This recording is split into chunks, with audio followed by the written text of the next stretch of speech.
Nanawagan naman si Senator Sherwin Gatchalian ng ligtas sa tagarang pagpapauwi sa mga overseas Filipino workers o OFWs na kasalukuyang naiipit sa tensyon sa pagitan ng Iran at Israel. Ayon pa sa Senador, dapat isama na rin sa plano ang mga kababayan natin sa Iraq na kalaunay posible ring madawit sa giyera. Magbabalita si Raymond Dadpaas. Mahalagang ngayon pa lamang ay nakalatag na ang repatriation plan para sa mga overseas Filipino workers sa Israel, Iran at Iraq. Ito ang panawagan ni Senador Sherwin Gatchalian mula sa mga kaukulang ahensya ng gobyerno. Kasunod ito ng tumitinding giyera sa pagitan ng Israel at Iran.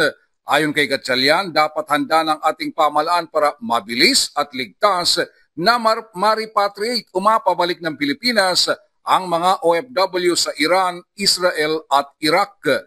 Ipinaliwanag ng senador na kailangang kasama rin sa pagpaplano ang mga kababayan nating nasa Iraq dahil sa nasabing bansa, matatagpuan ang ilang mga grupo ng mga milisya na sinusuportahan ng Iran kaya't maaring madamay sa tensyon sa gitnang silangan. Maliban sa ligtas at mabilis na repatriation ng mga overseas Filipino workers, ay mahalagang may nakahanda ng komprehensibong suporta sa kanila lalo na ng livelihood assistance dahil biglang mawawalan sila ng hanapbuhay.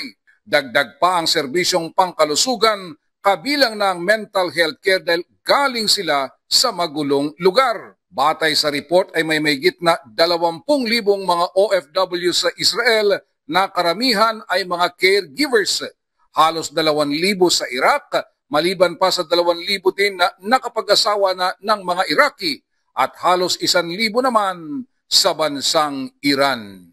Para sa MBC TV Network News, ito si Raymond Dadpaas ng DZRH, una sa Pilipinas, una sa Pilipino.